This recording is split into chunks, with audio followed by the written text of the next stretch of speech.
3, 2, 1. Pagi.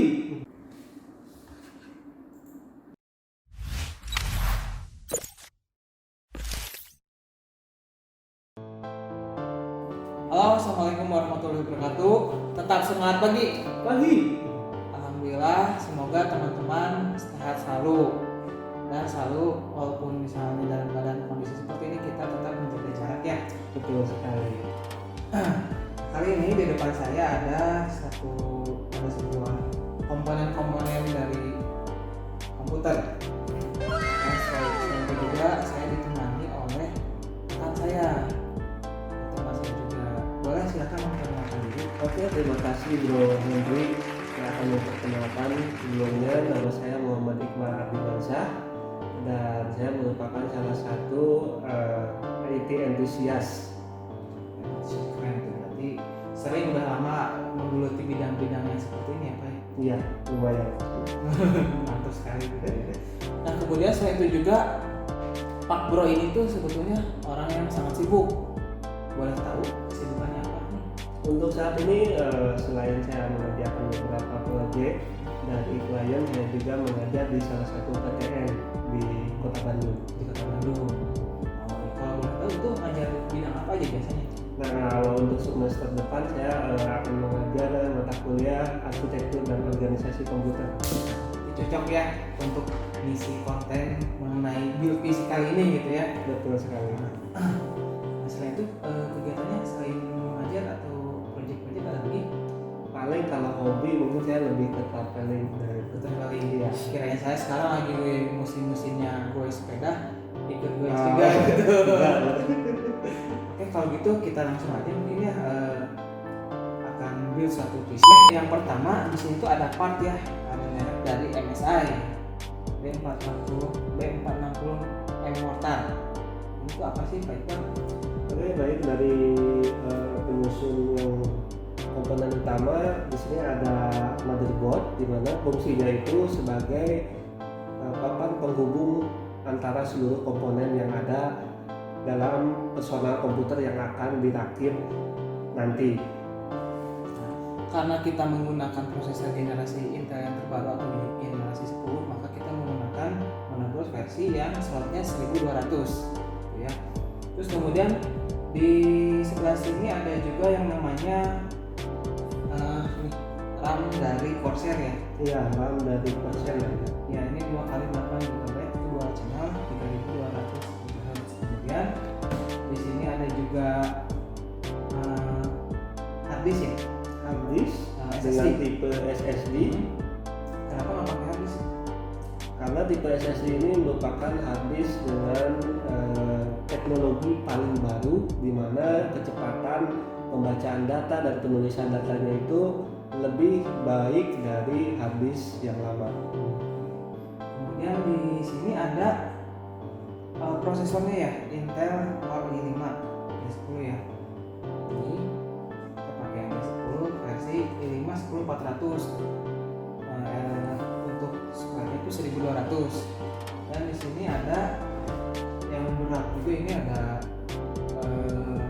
Power supply. power supply untuk mengatur Power supply sebagai sumber daya dari personal komputer yang akan dirakit. Oh ya, di sini juga jangan lupa menggunakan minimal ya kalau bisa yang udah sertifikasi 80 plus ya. Dan ini juga jangan lupa ada satu casingnya. Nah kalau misalnya untuk nge-build PC ya Pak Bro, kira-kira minimum atau komponen apa aja yang harus ada? Nah, kalau untuk yang harus ada ini sebenarnya udah memenuhi ya dari part-part yang sudah ada, mulai dari yang intinya itu motherboard, kemudian ada power supply, dan juga ada tentunya pemproses inti yaitu prosesor, kemudian dilengkapi dengan RAM, kemudian ada juga sebagai tempat penyimpanannya yaitu SSD. Kemudian nanti juga semua komponen ini akan dipasang di casing ATX Tower dengan dilengkapi dari fan cooler yang ada di sini. Dan jangan lupa juga mungkin ini ya apa? Ada Toolkit ya. toolkitnya ya yang di sini ya. Ada toolkit dan mungkin atau ya biasa kita bilang obeng-obengnya jangan lupa juga ya. Iya, itu obeng-obeng untuk merakit nih. Oh ini cukup lengkap juga ya alat-alatnya. Gitu. Nah sekarang itu kita langsung aja build PC-nya ya.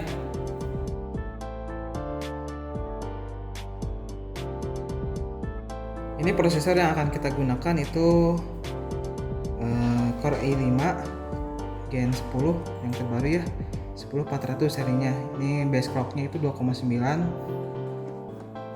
Ini masih segel ya, kita lihat kemasannya seperti ini. Bagian atas ini tentunya ada prosesornya. Kita buka dulu ya.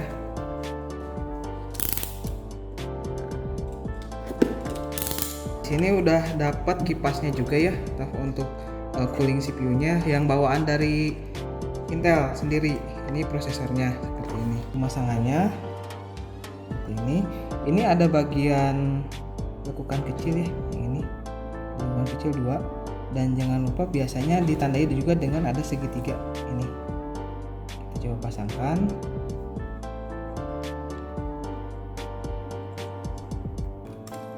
Ini untuk slot buat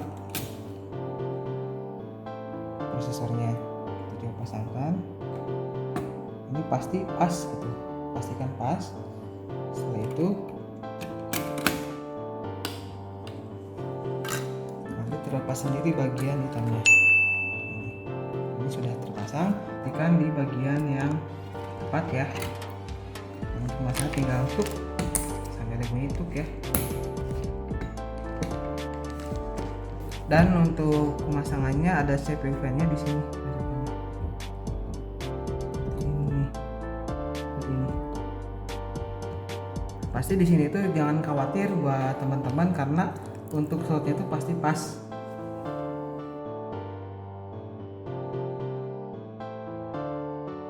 Ini untuk slot RAM-nya ada 4 slot. Ini kita buka, pasangkan ke sini.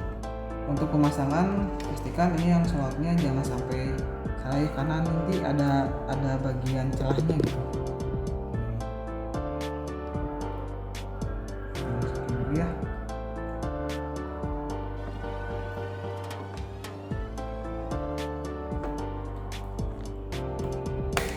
Sampai truk ada bunyi truk gitu.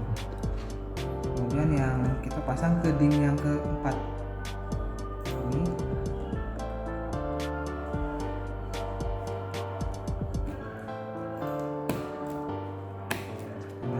pastikan masuk ya. Nah, ini Unboxing dari power supply ini ada apa aja nih di dalamnya, kita buka.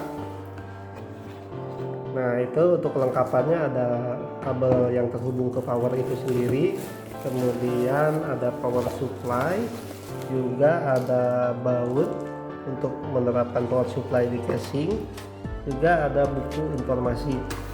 Nah, kita akan lihat bentuknya seperti apa.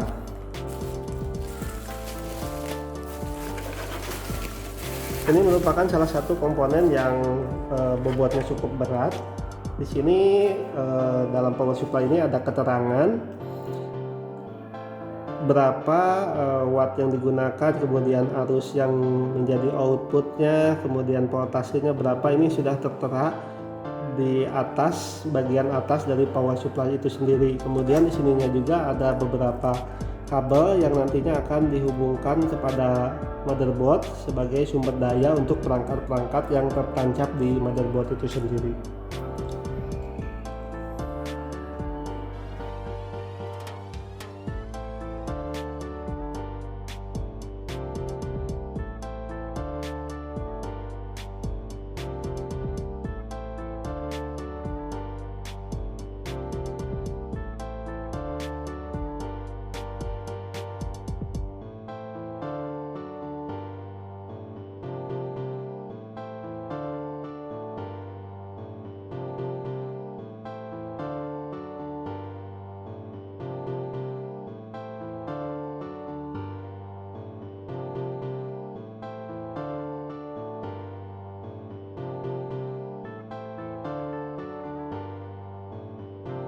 Alhamdulillah akhirnya kita sudah membuild suatu PC Ini diperuntukkan untuk apa biasanya PC-nya?